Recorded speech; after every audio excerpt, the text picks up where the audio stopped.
Saya kira kesetrum. Tes. Shalom Bapak Ibu, selamat malam. Ya, mudah-mudahan 20 menit bisa selesai PowerPoint-nya. Ya, rasanya sudah cukup lama saya tidak hadir dalam kebaktian doa ya. Saya coba tadi lihat-lihat apa saja yang saya kerjakan. Rabu lalu ada penabisan pendeta di GKT. Memang setelah emeritus itu kalau Rebo ikut pelayanan di luar tidak harus izin ya, kecuali yang masih full time. Jadi Rebo ada GKT, kemudian Rebo lalu tutup peti kebaktian penghiburan Pak Adi ya kalau nggak salah. Kemudian 2 kali Rebo juga di Elion mengisi misi, jadi beberapa kali Rebo tidak bisa hadir. Tapi sebenarnya ya saya ingat waktu kalau ada semu dia selalu rindu untuk bisa hadir dalam kebaktian doa, dan saya juga dalam kesempatan ini mau berterima kasih kepada Bapak Ibu yang sudah selama ini mendoakan ya waktu Sebu bergumul dalam kesakitan dan sudah dipanggil Tuhan ya. Sudah hampir 1 bulan ya, kurang 3 hari. Rasanya hidup ini memang berat. Saya baru menyadari, mungkin kalau dulu ada Bu Ciaijen, ada Bu Lucy ya, kami yang sama-sama ditinggal pasangan ini berat sekali rasanya. Oke, Bapak Ibu, saya diberi tema mengenai Injil sejati versus Injil terapeutik. Ya, apa itu ya? Makanan apa terapeutik ya? Nah, ayat firman Tuhan yang akan kita baca, saya ambil 2 saja. Mungkin ini sudah beberapa kali disampaikan oleh hamba-hamba Tuhan yang menyampaikan ya, dari Galatia pasal 1 ayat 6 sampai 7. Mengatakan demikian, aku heran bahwa kamu begitu lekas berbalik daripada Dia yang oleh kasih karunia Kristus telah memanggil kamu dan mengikuti suatu Injil lain yang sebenarnya bukan Injil. Hanya ada orang yang mengacaukan kamu dan yang bermaksud untuk memutar balikan Injil Kristus. Jadi Bapak Ibu mungkin belum.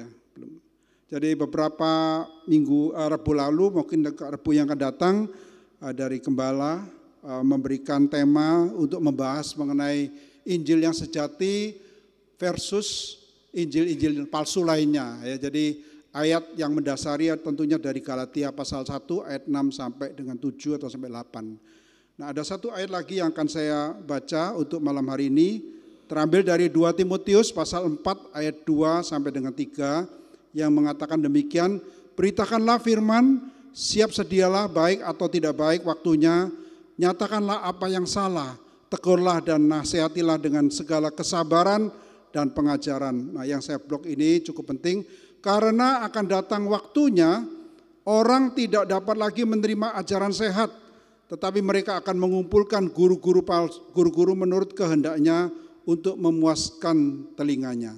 Mari sebelum kita merenungkan lebih lanjut, kita sekali lagi berdoa. Tuhan, kami mau belajar mengenai kebenaran firman-Mu, apa sesungguhnya Injil yang benar di tengah-tengah banyak Injil-Injil yang menyesatkan. Tolonglah hamba-Mu di tengah kekurangannya, keterbatasannya, boleh menyampaikan kebenaran firman Tuhan yang boleh dimengerti oleh jemaat-Mu ini. Terima kasih Bapak, berkati waktu ini, di dalam nama Tuhan Yesus Kristus kami berdoa. Amin. Jadi Bapak Ibu, kalau zaman sekarang ini kita begitu mudahnya ya mengakses atau mendengar khotbah-khotbah yang begitu menarik ya. Kalau kita mungkin lebih senang mendengarkan khotbah-khotbah online, begitu mudah kita mendengar. Tapi kita perlu hati-hati. Karena seperti di 2 Timotius ini juga seperti Galatia, banyak orang yang mengajarkan Injil-Injil yang di luar Injil yang sejati atau Injil palsu. Dan 2 Timotius mengatakan pada akhir zaman ini akan banyak orang yang sudah tidak lagi mau mendengar ajaran sehat, dan mereka itu mengumpulkan ya orang-orang yang atau khotbah-khotbah yang menyenangkan telinga mereka. Nah, ini perlu hati-hati untuk kita ya. Nah, saya tidak akan baca ini. Seorang teolog sudah almarhum, Dr. John Stott mengatakan bagaimana merangkum situasi kekristenan sekarang ini. Jadi bagaimana mau menjelaskan kekristenan ini? Karena dia melihat satu hal yang paradoks, sesuatu hal yang bertentangan ya, yang aneh dan tragis sekali. Di satu sisi katanya di berbagai belahan gereja, berbagai dunia gereja bertumbuh, bertambah secara luar biasa. Namun di sisi lain kedangkalan terjadi di mana-mana, itulah paradok. Pertumbuhan tanpa kedalaman.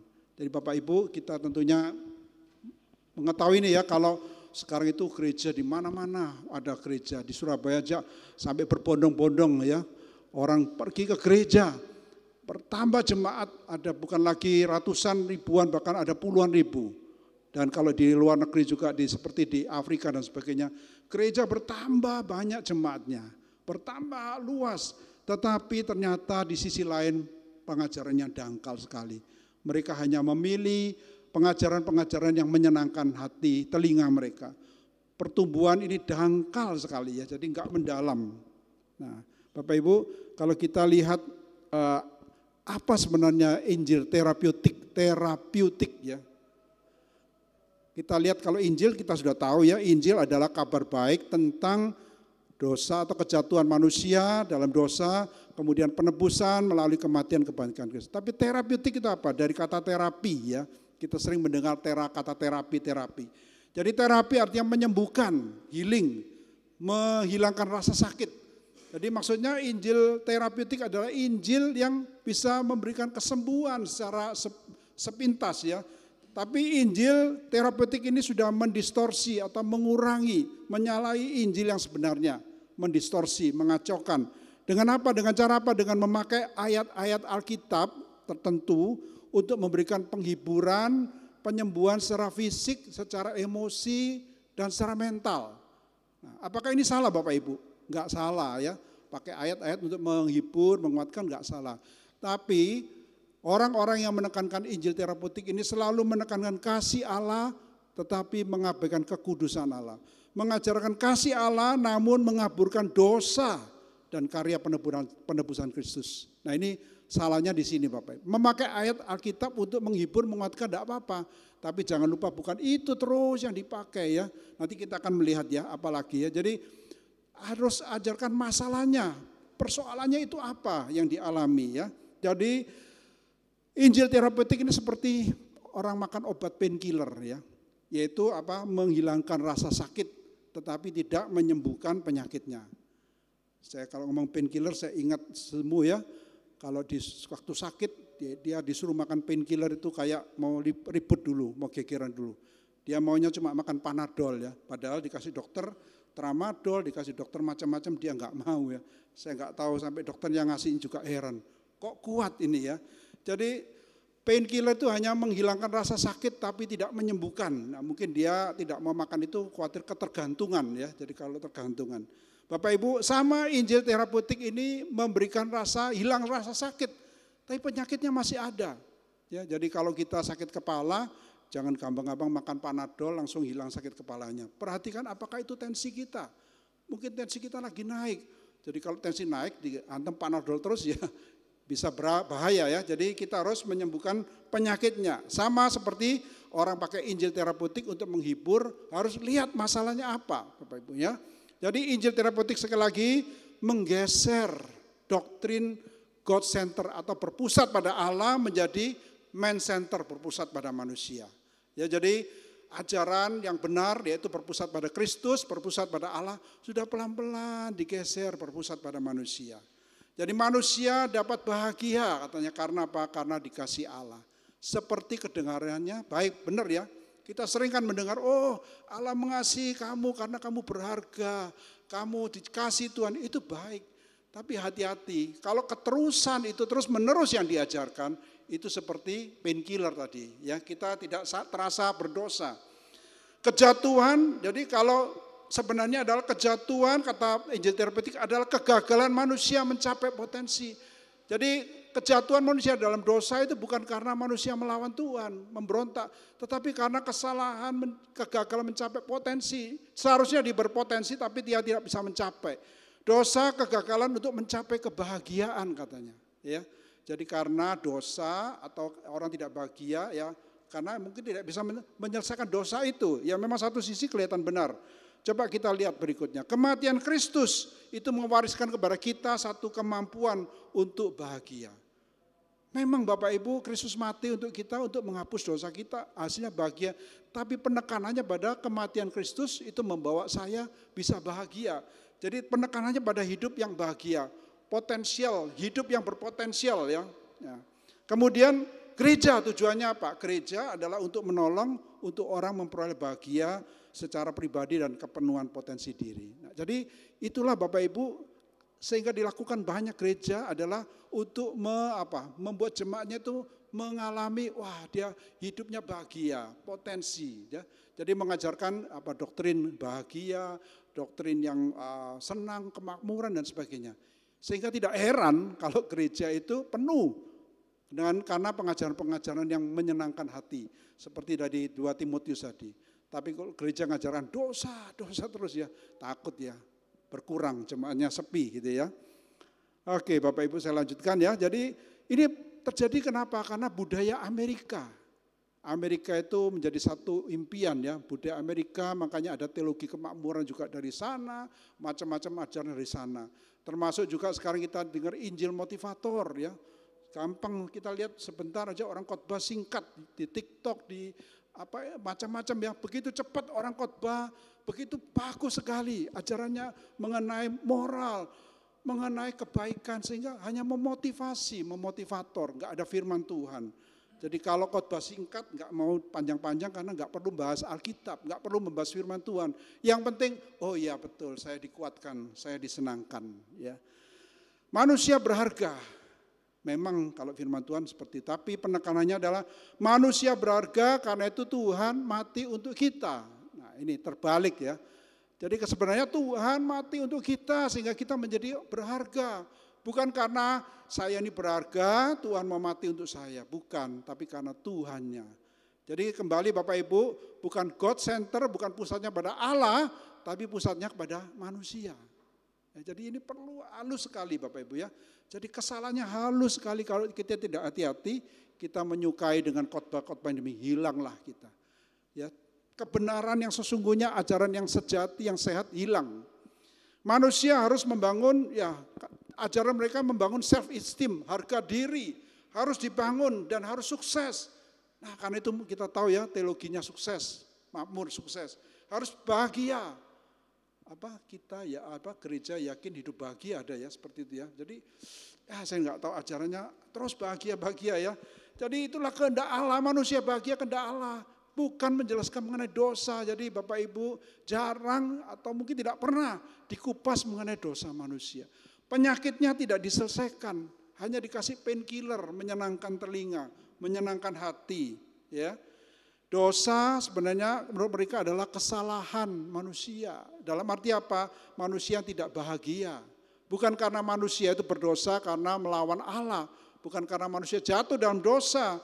Tapi karena kesalahan, bukan karena pemberontakan terhadap Allah. Beda ya Bapak Ibu? Nangkap ya? Ada perbedaannya ya.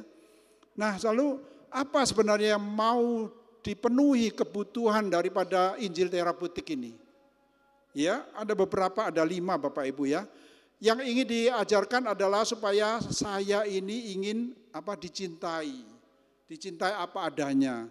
Saya ingin dikasihani, saya ingin merasa dipahami secara mendalam, diterima tanpa syarat. Jadi kalau itu yang bisa memenuhi telinga saya mendengarkan khotbah seperti ini, saya senang sekali. Betul ya? Saya dicintai, saya dipahami, saya senang sekali. Ya. Kemudian ini saya terus Bapak Ibu, saya ingin menjadi sukses dalam karier saya. Mengetahui bahwa hidup saya berarti untuk mempunyai pengaruh. Jadi kalau khotbah-khotbahnya, pengajarannya itu mengajarkan supaya saya bisa sukses, hidupnya saya berarti, saya bisa punya pengaruh, saya senang demi itu. Bukankah kita semua termasuk saya senang ya Bapak Ibu kalau di khotbah seperti ini? Oke. Dan saya ingin mendapatkan harga diri. Ingin menegaskan bahwa saya ini baik-baik, mengajarkan bahwa kamu oke, kamu itu orang yang diberkati Tuhan, di dalam dirimu itu ada potensi ya yang harus digali. Nah ini sebenarnya itu ajaran-ajaran positive thinking zaman dulu diulang-ulang lagi, tapi memakai ayat Alkitab ya. Kemudian menegaskan bahwa pendapat dan keinginan saya, apa yang dikhotbahkan itu menyenangkan telinga saya sekali lagi. 2 Timotius tadi pasal 4 mengatakan demikian. Saya ingin dihibur. Ya. Kalau ada gereja yang bisa entertain, rohani, menyenangkan, saya ingin datang ke sana. Saya ingin dihibur, saya ingin mendapat kenikmatan yang tidak habis-habisnya. Kalau bisa nyanyi terus ya. Bayangkan Bapak Ibu kalau gereja itu nyanyi terus dengan begitu indah, enaknya ya. Begitu sound systemnya enak dan khotbahnya hanya singkat, motivasi lagi, motivator lagi. Waduh, pulang itu benar-benar saya diberkati dengan gereja ini. Mungkin itu yang harus dilakukan Pak Eben ya, sama Pak Silyong ya. Supaya mau banyak jemaatnya ya. Jadi itulah yang bisa menyenangkan telinga jemaat. Jemaat akan datang penuh. Dan saya ingin petualangan, kegembiraan, gairah sehingga saya merasakan hidup ini sesuatu yang exciting ya. Bisa mengharukan, mendapatkan, mengikutkan emosi. Nah Bapak Ibu saya belajar bahwa seringkali kalau gereja Injili atau gereja Reform itu menekankan pemikiran saja ya, kognitif saja. Kita kurang mengajarkan jemaat untuk apa? Untuk afektif dan untuk praktisnya, hidupnya kurang. Jadi harus ada 3 bidang, selain mengajarkan doktrinnya benar, kita juga harus mengajarkan jemaat menghidupi firman Tuhan, diyakini, bukan hanya cuma dimengerti, dihidupi, diimani, dan bukan juga itu harus diresapi dengan emosi. Jadi kita mengasihi Tuhan bukan, wah ya Tuhan luar biasa. Tapi benar-benar mencintai Tuhan dengan segenap hati, segenap jiwa. Jadi emosi kita benar-benar terangkat.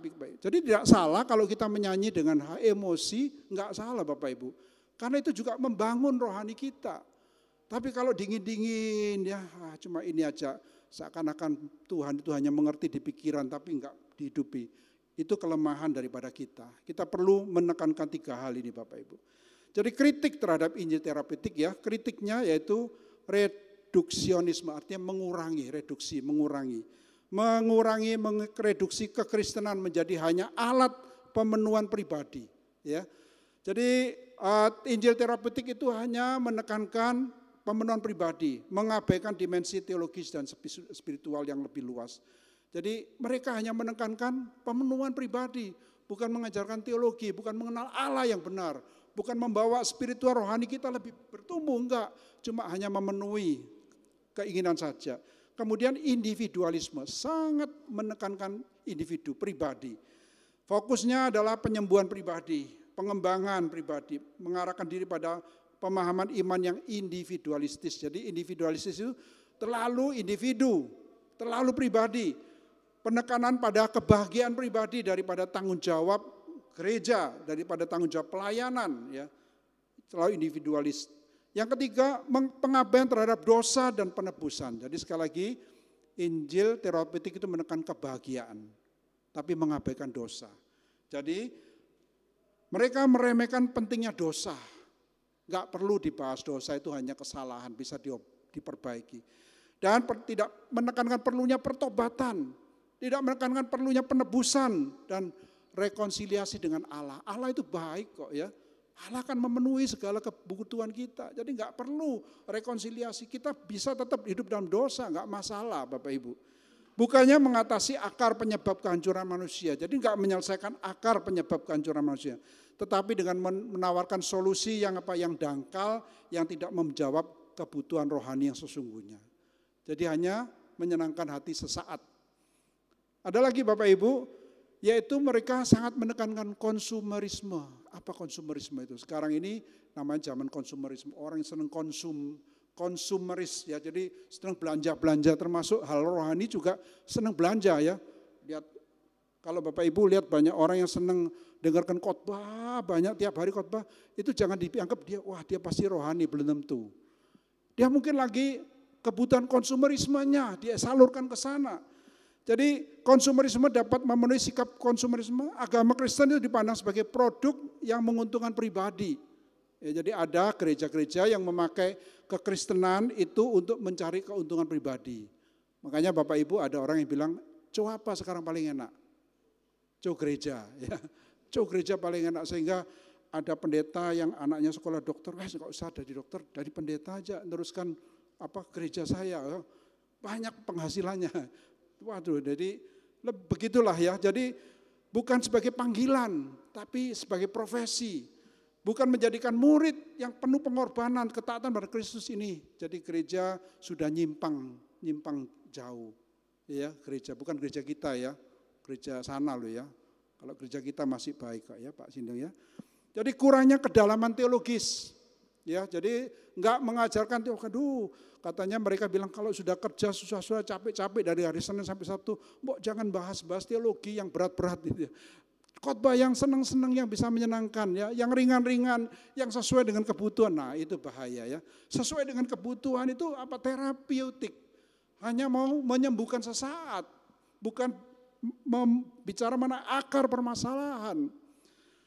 Jadi penekanannya berlebihan pada aspek terapeutik akan mengesampingkan mengabaikan kebenaran teologis dan lebih seperti melupakan kedaulatan Tuhan, misteri penderitaan dan lainnya. Dan terakhir, kegagalan mengatasi ketidakadilan. Ya. Jadi kalau fokusnya terus pada pribadi, penyembuhan pribadi, bisa mengalihkan perhatian dari upaya mengangkat ke ketidakadilan masalah sosial, pelayanan di gereja itu hilang karena fokusnya terlalu pribadi. Oke, saya tutup dengan satu rangkuman ya Bapak Ibu, karena pas waktunya jam 8. Jadi ini semua terjadi karena ada krisis postmodernitas ya. Zaman ini zaman postmodernisme. Ini ada krisis, ada beberapa hal ya yang penekanannya. Ada krisis identitas ya di dalam zaman narsisisme ini. Enggak perlu dihafal ya, cuma saya merangkum aja. Zamannya sekarang narsis. Jadi Bapak Ibu kalau tidak salah segala sesuatu itu narsis itu mengasihi diri sendiri ya. Kita sering selfie, sering foto, bisa selfie dan sebagainya. Ya macam-macam. Jadi sekarang kalau kita lihat orang itu setiap hal itu update mengenai apa yang dia kerjakan, dia makan di mana, dia diupdate, dia pergi kemana, diupdate. Ini narsis, krisis identitas. Siapa sih kita ini? Kita itu anak Tuhan, untuk apa tujuan hidup kita tidak jelas. Karena krisis identitas. Sehingga selalu memusatkan pada diriku, narsis. Kemudian krisis kebenaran di dalam zaman pragmatisme. Jadi nggak ada kebenaran lagi sekarang ini, setiap orang boleh ngomong kebenaran. Ya, tadi orang terapeutik juga bilang mereka kebenaran, motivator mereka kebenaran. Kalau misalnya ada di grup WhatsApp ada orang share motivator, kemudian saya kasih masukan, wah ada yang nggak terima ya. Ini juga benar loh Pak, ini harus begini ya. Kebenaran pragmatis, orang semua bisa ngomong kebenaran. Krisis otoritas di zaman konsumerisme. Jadi sebenarnya kita itu mau menyenangkan siapa? Otoritasnya Tuhan atau otoritasnya jemaat? Karena gereja yang menekan konsumerisme, jemaat yang punya otoritas. Apapun yang maunya jemaat dituruti. Jemaatnya mau lagunya panjang, jemaat mau khotbahnya pendek, itu dituruti. Asalkan jemaatnya senang. Loh kita nggak nuruti otoritasnya Tuhan. Karena apa? Karena zaman konsumerisme. Yang terakhir, krisis kerohanian dalam zaman yang kelelahan. Artinya orang ini sudah capek Bapak Ibu ya. Kerja dari Senin sampai Sabtu, ya wis lah sembarang lah rohani. Pokoknya saya datang ke gereja ya. Ada yang gereja membuat orang, saya sudah kok gereja. Sudah 1 jam saya cukup juga. Sekarang saya bisa mengerjakan. Pokoknya minggu saya kadang ke gereja, udah cukup. Selanjutnya udah nggak perlu ya. Saya sudah capek, saya mau cari hal yang menyenangkan. Nah jadi 5 krisis ini Bapak Ibu. Yang membuat Injil terapeutik itu disenangi oleh banyak orang. Bagaimana dengan kita Bapak Ibu? Apakah kita juga ikut-ikutan seperti itu? Atau kita mau belajar kebenaran firman Tuhan? Agar hidup kita sungguh-sungguh menjadi murid Kristus. Kita mau belajar, mau menjadi murid Kristus, mau hidup berkenan pada Tuhan. Sehingga ketika nanti kita dipanggil Tuhan, kita boleh menjadi orang yang dikatakan Tuhan, mari masuk hamba yang baik dan setia. Nah hari-hari ini saya lebih memahami bagaimana kalau kita dipanggil Tuhan setiap saat Bapak Ibu. Ya, kita tidak ada yang tahu kapan dipanggil Tuhan. Tapi sudahkah kita hidup sesuai dengan yang Tuhan mau? Apakah kita hidup ini sudah benar-benar sudah sesuai dengan maunya Tuhan atau hanya menuruti keinginan kita, keinginan orang lain? Biarlah ini boleh menjadi perenungan bagi kita sekalian ya. Amin. Mari kita berdoa. Kami mengucap syukur ya Bapak di surga, bahwa malam hari ini Tuhan walaupun secara singkat sudah mengungkapkan satu kebenaran yang ada terjadi di tengah-tengah fenomena di banyak gereja, banyak orang Kristen, yaitu satu pengajaran yang membuat orang Kristen terlena. Injil terapeutik yang membuat orang Kristen melupakan, melalaikan, mengabaikan ajaran yang sehat, Injil yang sejati yang Tuhan Yesus sudah lakukan. Ampunilah kami Tuhan kalau kami juga terpengaruh oleh ajaran-ajaran Injil terapeutik ini. Dan Tuhan tolonglah supaya kami di hari-hari yang akan datang lebih sungguh-sungguh lagi mengerti kebenaran. Dan kami berdoa untuk gereja kami Tuhan, supaya Tuhan pakai hamba-hamba Tuhan, mimbar yang ada, pengajaran-pengajaran ada untuk boleh sungguh-sungguh membangun jemaat yang memahami kebenaran Injil yang sejati, sehingga hidup berkenan kepada Tuhan, hidup sungguh-sungguh menjadi murid Kristus. Tuhan, Engkau berkati jemaat kami ini. Terima kasih Tuhan. Terima kasih, kami mohon doa ini semua di dalam nama Tuhan Yesus Kristus. Amin.